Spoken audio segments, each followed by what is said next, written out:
नमस्कार। आप सुन रहे हैं कहानी गोल्ड। आइए दोस्तों सुनते हैं वंदना शुक्ल जी की लिखी कहानी मशीन।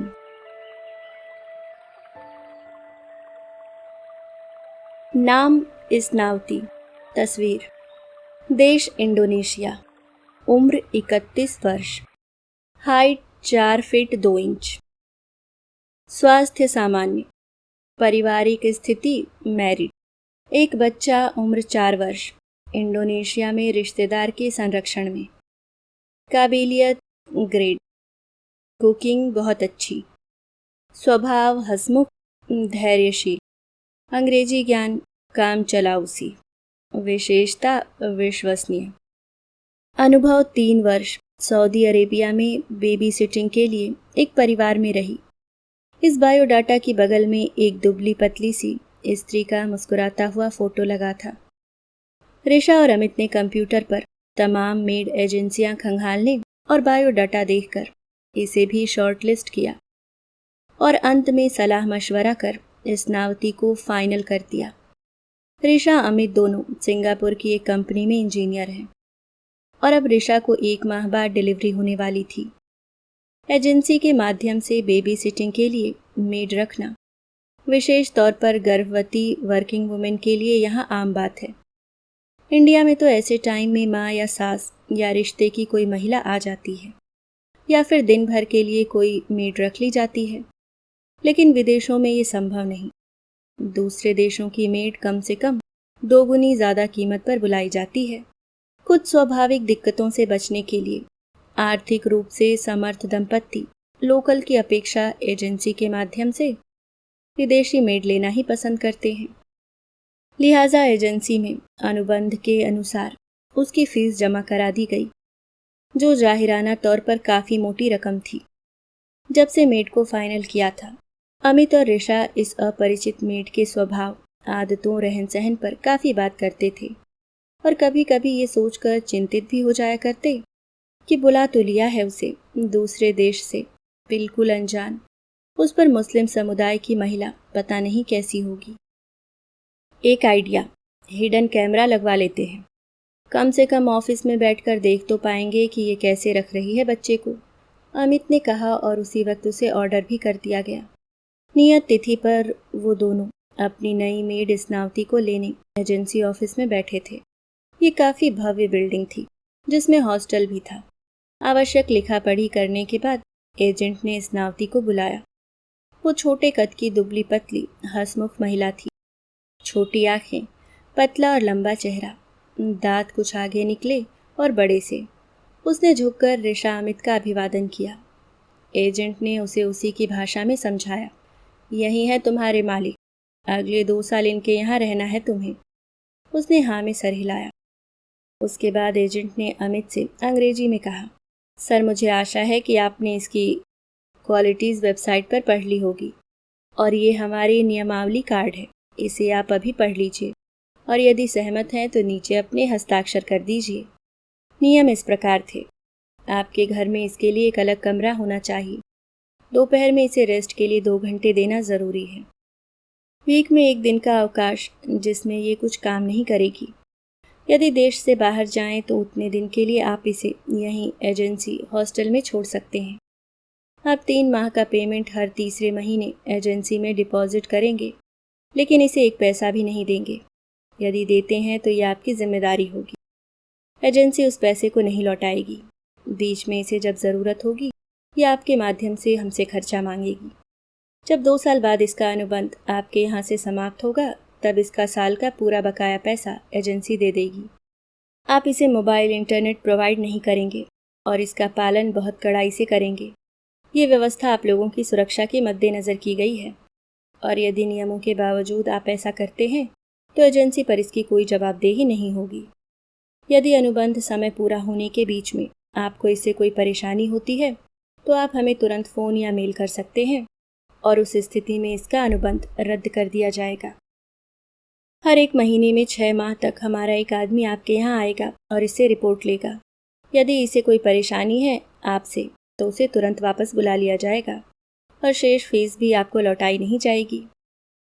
घरेलू सुविधाओं के अतिरिक्त इसकी सभी व्यक्तिगत ज़रूरतें जैसे कपड़े या कोई रोज़मर्रा की वस्तुएं खरीदने के लिए एजेंसी इसकी तनख्वाह में से देगी। मेड स्नावती को भी सभी नियम समझा दिए गए हैं, वह हस्ताक्षर ले लिए गए हैं। हमें उम्मीद और यकीन है कि आप हमारे नियमों का उतना ही ख्याल रखेंगे जितना हमारी ये वर्कर आपका रखेगी। Good luck. अमित ने उस एग्रीमेंट पर अपने साइन कर दिए। इस्ना के पास एक बड़ा सूटकेस और 2 बैग्स थे। ढीला ढाला प्रिंटेड पजामा और कुर्ती पहन रखी थी और सिर को दुपट्टे से ढक रखा था। कंधे पर एक छोटा पर्स टंगा था। वो कहीं से भी 4 साल के बेटे की मां नहीं लग रही थी, बल्कि उसकी कदकाठी से तो वो मैरिड ही नहीं लग रही थी। कार में कुछ देर बातें करते हुए अमित ऋषा को ये अंदाज हो गया था कि लड़की बहुत कम अंग्रेजी बोल और समझ पाती है। वो सिर्फ अरेबियन, सऊदी अरब जहाँ 3 वर्ष गुजार कर वो आ रही है, या इंडोनेशिया की अपनी मातृभाषा भाषा बोल पाती है। इस्ना कार में काफ़ी संकोच में और सिकुड़ी हुई सी बैठी रही। घर पहुंचकर उसे उसका कमरा दिखा दिया गया, जो किचन से लगा हुआ ही था। अमित ऋषा ने उसे पहले ही सुविधापूर्ण बना दिया था ताकि मेड को रहने में कोई दिक्कत ना हो। उसके छोटे कमरे में एक लोहे का रैक, एक कुर्सी, एक मेज और एक बिस्तर पड़ा था। उस कमरे में एसी नहीं था, इसलिए वहाँ एक स्टैंड फैन रख दिया गया था। इस्ना ने कमरे को पहले अच्छी तरह देखा, फिर अपना सामान सूटकेस वगैरह रैक में जमा दिया। उसके बाद वो बाथरूम में घुस गई। नहाकर जब लौटी तो उसके चेहरे से थकान उतर चुकी थी और वो अब निश्चिंत और फ्रेश लग रही थी।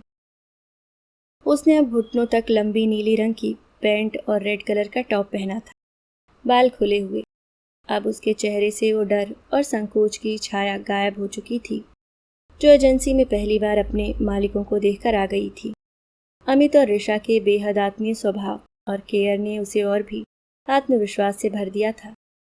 मदम, what food you will eat? उसने अटकती हुई अंग्रेजी में ऋषा से पूछा। ऋषा को उसकी अंग्रेजी और भोली सूरत देखकर हंसी आ गई। Whatever, just see what is in the fridge first. Okay okay, उसने कहा और किचन में चली गई। Thank God she understand English, Risha मन ही मन बुदबुदाई। इस्ना अर्ली राइजर थी, यानी मुँह अंधेरे ही उठ जाती थी। ऋषा और अमित जैसे ही उठते टेबल पर चाय, दूध और नाश्ता बनाकर रख देती। पहले शुरू में तो रैपर में कच्ची सब्जियां रैप करके या सैंडविच, ऑमलेट जैसी चीज़ें बनाती थी, लेकिन जब ऋषा ने उसे डोसा, इडली, सांभर, रोटी, सब्जी आदि बनाने सिखा दिए, फिर तो वो ऐसे एक्सपर्ट हो गई जैसे ये शुरू से ही इन्हें बनाना जानती थी।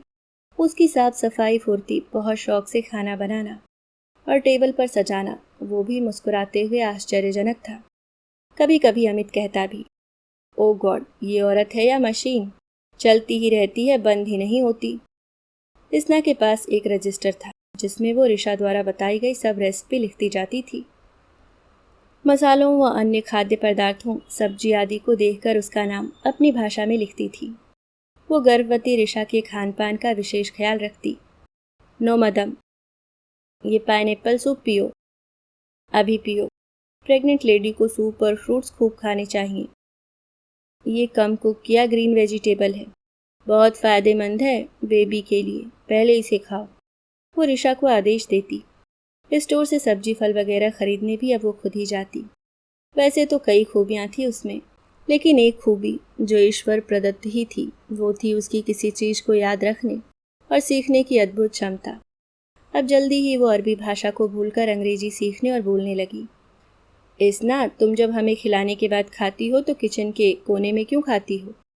यहीं डाइनिंग टेबल पर खाया करो ना, ऋषा ने उससे कहा। नो मदम, ऐसा नहीं कर सकते, हमें यहीं खाना होता है। लेकिन उन लोगों को क्या पता कि तुम कहाँ खा रही हो, जब हम कह रहे हैं तुमसे। हाँ, आप ठीक कह रही हैं कि वो यहाँ मौजूद नहीं, लेकिन हमें तो ऑनेस्ट होना चाहिए ना अपने प्रोफेशन में। वो हाथ में छोटी सी तश्तरी और उसमें चिड़िया जैसा ज़रा सा खाना लेकर खाती। खाने का उसे ज़रा भी लालच नहीं था। अमित, मैं सोचती हूँ इस लड़की का बिल्कुल मन नहीं करता क्या खाने का, जब हम लोग इतना अच्छा तरह तरह का नाश्ता करते हैं जो ये खुद हमें बनाकर देती है। क्या कभी भी इसे ये देखकर भूख नहीं जगती?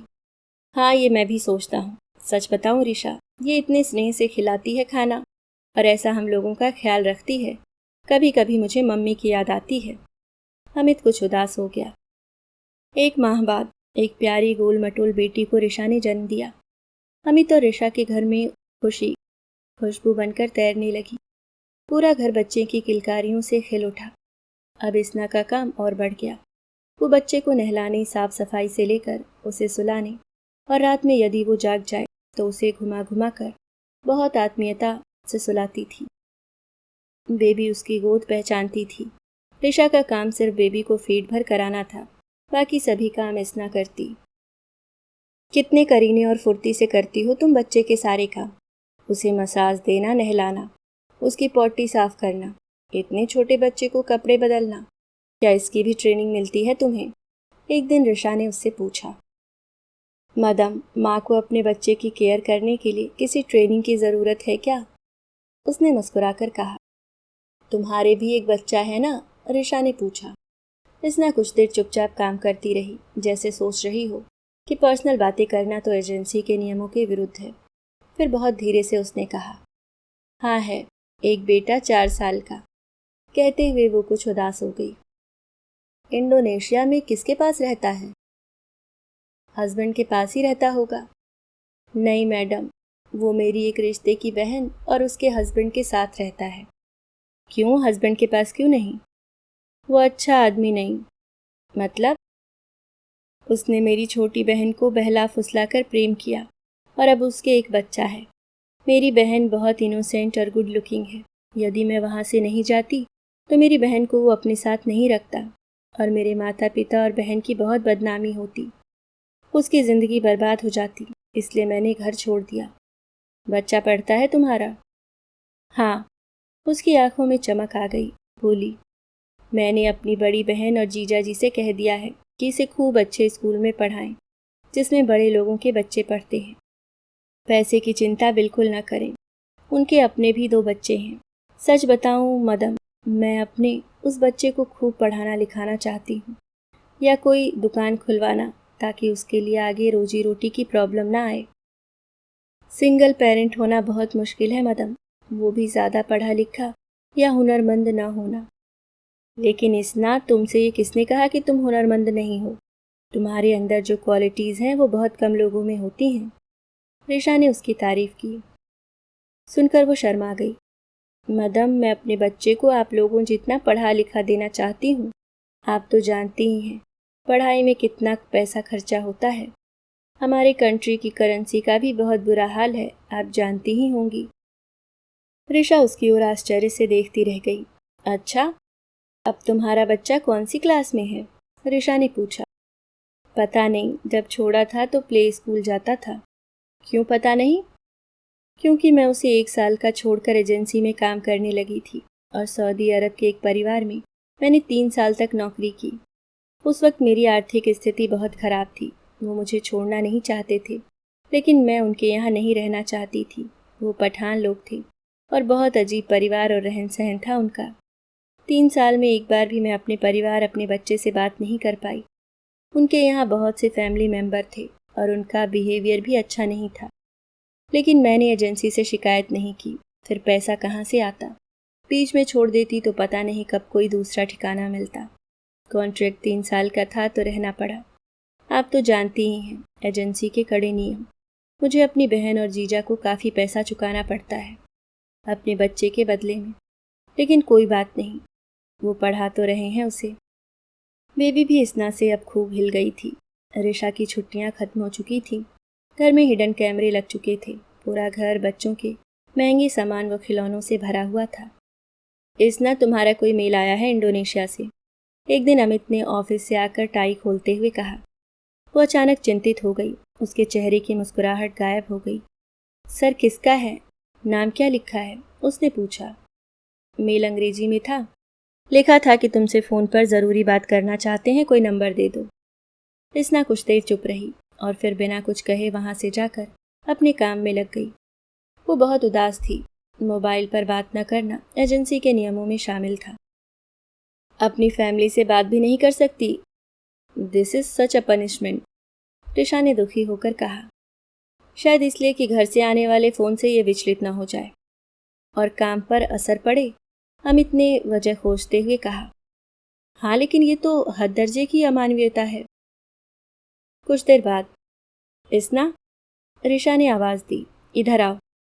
वो नैपकिन से हाथ पोंछती हुई आई। यस मदम। वो अब सामान्य थी। ये लो, ये तुम्हारा मोबाइल है, आज से तुम्हारे पास ही रहेगा। हमें अपने जीजा का नंबर बताओ, ऋषा ने कहा। वो कुछ देर टकटकी लगाए खोई सी। ऋषा अमित की तरफ देखती रही और फिर धीरे से बोली, thank you sir, thank you madam. फिर वो अपने कमरे में चली गई और वहाँ से एक डायरी लेकर आई। ये नंबर है सर मेरी बहन का, उसने कहा। अमित ने उस नंबर को मिलाया। वहाँ से किसी मर्द की आवाज़ आई जिसकी भाषा अलग थी। लो, वहाँ जाकर बात कर लो, अमित ने कहा। कुछ देर बाद इसना आई। उसने बताया, मेरे जीजा जी की नौकरी छूट गई है। अब उन्हें बच्चे की फीस देने में बहुत परेशानी हो रही है, इसलिए मुझसे और पैसे मांगे हैं। कितने? 10,000 इंडोनेशियन रुपया। ठीक है, हम भेज देते हैं। कहाँ भेजने हैं बताओ। और फिर अमित ऋषा ने उसके जीजा के पास पैसे भेज दिए। उस दिन वो बहुत खुश लग रही थी। बोली, मैंने कह दिया है जीजा से, कितने भी पैसे ले लो, लेकिन बेटे की पढ़ाई मत छुड़ाना। कुछ दिनों बाद उसने एजेंसी से उतने पैसे लेकर अमित को दे दिए। मोबाइल मिल जाने के बाद भी वो बहुत कम उसका इस्तेमाल करती थी। ज़्यादातर फ़ोन आते थे उसके। इसना, हमारे घर में मैरिज है, हमें जाना है इंडिया, तुम्हें एजेंसी हॉस्टल छोड़ देंगे। उसने हाँ में सर हिलाया, लेकिन उस दिन के बाद वो बहुत उदास रहने लगी। क्या बात है इसना, तुम तो हमेशा हंसते खिलखिलाती रहती थी, अब उदास रहती हो। बच्चा तो ठीक है ना तुम्हारा? एक दिन ऋषा ने उससे पूछा। हाँ ठीक है। कुछ देर बाद बोली, मदम एक रिक्वेस्ट है आपसे। हाँ कहो। आप इंडिया जा रहे हैं ना, मुझे प्लीज़ एजेंसी हॉस्टल में मत छोड़िए, मैं यहीं घर में रह लूँगी। लेकिन तुम तो इतनी डरपोक हो। उस दिन रात में एसी रिपेयर करने वाला आया था तो तुम दरवाज़ा खोलने नहीं गई थी। कितनी डर गई थी, जबकि तुम जानती हो कि यहाँ कोई डर नहीं। नहीं मदम, जब आप जाओगी तो मैं अंदर से लॉक रखूँगी। 1 वीक की ही तो बात है, और प्लीज़ अपने इंडिया जाने की बात एजेंसी में मत बताना। उसकी आंखों में एक अनजान सा खौफ था। बाद में अमित के ऑफिस के दोस्त अविनाश ने बताया कि उसके यहाँ भी बर्मा की मेड है। उसने एजेंसी के थ्रू ही उसे रखा है। अब वो लोग इंडिया जाते हैं तो वो भी नहीं रहना चाहती एजेंसी के हॉस्टल में। उसने बताया था कि वहाँ बहुत बुरा व्यवहार किया जाता है उनके साथ। उन्हें बहुत सीमित भोजन दिया जाता है, खूब काम भी कराया जाता है, कभी कभी उनका शारीरिक शोषण भी होता है। ऋषा और अमित घर इसना के भरोसे छोड़कर इंडिया चले गए। वहाँ से जब वो उसे फ़ोन करते तो वो खूब खुश होती, बताती कि मैंने तब से मेन गेट लॉक कर रखा है, मैं ठीक हूँ। आप लोग जल्दी से आओ, मन नहीं लगता, बेबी की बहुत याद आ रही है। कहते कहते उसका गला भर आता। जिस दिन वो लोग इंडिया से वापस सिंगापुर लौटे और घर पहुँचे, इसना बेसब्री से उनका इंतज़ार कर रही थी। वो ऋषा से लिपट गई और बेबी को गोद में लेकर उसे खूब चूमने लगी। मदम, 7 दिनों में आपने मेरी बच्ची को वीक कर दिया, वो ऋषा से बोली। डोंट वरी, अब हम खूब खेलेंगे, खाएंगे, मज़े करेंगे, उसने बेबी से कहा। बेबी भी उसके साथ मस्त रहती, उसके सामने इठलाती इतराती, रूठती, करतब दिखाती। इसना उसे अपार्टमेंट के नीचे बने हरे भरे पार्क में ले जाती, जहाँ बच्चों के कई प्रकार के रंग बिरंगे झूले, मिकी माउस का सीसॉ और सुंदर सी फिसल पट्टी आदि थे।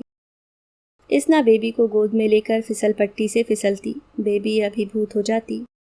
इसना ने बेबी को खूब सारी चीज़ें सिखा दी थी। बेबी, फ्लाइंग किस मारो मामा को, बेबी पापा को बाय करो, ये स्पेक्स कवर उठाकर यहाँ रखो, डॉग कैसे करता है ज़रा बताओ। और बेबी जमूरे की तरह फुदक फुदक कर सब करके बताती। खुशी के मारे इसना की आंखें भर आती। वो बेबी को सीने से चिपका लेती। 1 साल में बेबी का एडमिशन केयर सेंटर में करवा दिया गया, लेकिन वहाँ सीट्स फुल थी, इसलिए 6 माह बाद की एंट्री मिली। इन 6 माह में इसना ने बेबी को अंग्रेजी में रंगों, फूलों, पक्षियों के नाम सिखा दिए थे। वो तोतली आवाज़ में जब उन्हें दोहराती तो वो निहाल हो जाती। केयर सेंटर सड़क पार करके सामने वाली बिल्डिंग में ही था। इसना खुद बेबी को खूब सजा सवार कर केयर सेंटर तक छोड़ने लेने जाती थी। जब ऋषा और अमित ऑफिस चले जाते तो वो काम के बीच बीच से बैठक की उस बड़े ग्लास वाली खिड़की से देखती रहती थी, जहाँ से केयर सेंटर का बड़ा कॉरिडोर दिखाई देता था। एक दिन जब ऋषा छुट्टी लेकर घर में ही थी, तब उसने इसना को किचन में से बार बार भागते हुए बैठक के उस क्लास विंडो में से झांकते हुए देखा। उसे कुछ शक हुआ। उसने पूछ लिया, इसना तुम बार बार उस खिड़की में से क्या देखते जाती हो? वो सकुचाती हुई सी बोली, मदम थोड़ा फिक्र रहती है कि बेबी कहीं अकेली प्ले स्कूल से बाहर न निकल आए। तुम पागल हो क्या? रिशा ने कहा, वो स्कूल फर्स्ट फ्लोर पर है, बेबी कैसे आ सकती है नीचे? और वहाँ तो कितनी सिक्योरिटी है। नहीं मदम, तो भी डर लगता है ना, अपनी बेबी भी कोई कम नौटी है क्या? सब बच्चों में सबसे स्मार्ट और चंचल है वो, उसने गर्व से कहा। रिशा की हंसी छूट गई। इसना का 2 साल का अनुबंध खत्म हो रहा था। रिशा और अमित ये जानते थे कि इसना बेबी और काम में इतनी मशगूल रहती है कि वो भूल ही गई है कि अब उसके कॉन्ट्रैक्ट खत्म होने का समय आ रहा है। और शायद वो भी भूल चुके थे कि इसना एक नौकरानी है, उसे हमेशा उनके साथ नहीं रहना है। उन्हें तो पता ही नहीं चलता यदि एजेंसी ऑफिस से रिमाइंडर मेल नहीं आता। अमित, ये लड़की तो एक फैमिली मेंबर जैसी हो गई है, मैं तो इसके बिना रहने की कल्पना ही नहीं कर सकती। रिशा दुखी थी। दरअसल हम बहुत डिपेंड हो गए हैं इस पर, नहीं होना चाहिए था हमें। Specially emotional dependency is more harmful. एक बार ये साइट खोलो, अमित ने रिशा से कहा। क्यों? एक चीज़ देखनी है। अमित ने उसी एजेंसी के रूल्स निकाले जिसमें लिखा हुआ था कि अनुबंध बढ़ाया भी जा सकता है। देखकर दोनों की बातें खिल गई। चलो, अब इसना को बताने में कोई हर्ज नहीं। उसे ये गुड न्यूज़ भी दे देंगे कि अब तुम 2 साल और यहीं रह सकती हो। कितनी खुश हो जाएगी वो। रिशा और अमित अब निश्चिंत हो चुके थे। दूसरे दिन रविवार था। अमित रिशा देर से उठे सोकर। ब्रेकफास्ट तैयार था, गर्मा गर्म सांभर बड़े और रवे का हलवा। अरे वाह, स्वीट डिश, आज तो भाई बढ़िया संडे मना दिया तुमने, अमित ने खुश होकर कहा। ब्रेकफास्ट बन चुका हो तो एक बार इधर आओ इसना, रिशा ने बहुत प्यार से कहा। इसना आ गई। यहाँ बैठो कुर्सी पर। वो बैठ गई। एक गुड न्यूज़ देना है तुम्हें। इसना निर्भाव रही, बस थोड़ा सा मुस्कुराकर बोली, क्या? गैस करो, अमित ने कहा। बेबी का एडमिशन स्कूल में हो गया? नहीं, और सोचो। आपकी सैलरी बढ़ गई? नहीं। अच्छा, हम ही बता देते हैं, रिशा ने उत्साह से कहा। तुम्हारा इसी घर में अगले 2 साल का कॉन्ट्रैक्ट हम एक्सटेंड करा रहे हैं। रिशा को लगा कि वो खुश होकर लिपट जाएगी या मुंह पर हाथ रखकर चौड़ी आंखें करके आश्चर्य दिखाएगी। ऐसा खुशी में वो करती थी, लेकिन वो निर्भाव ही रही।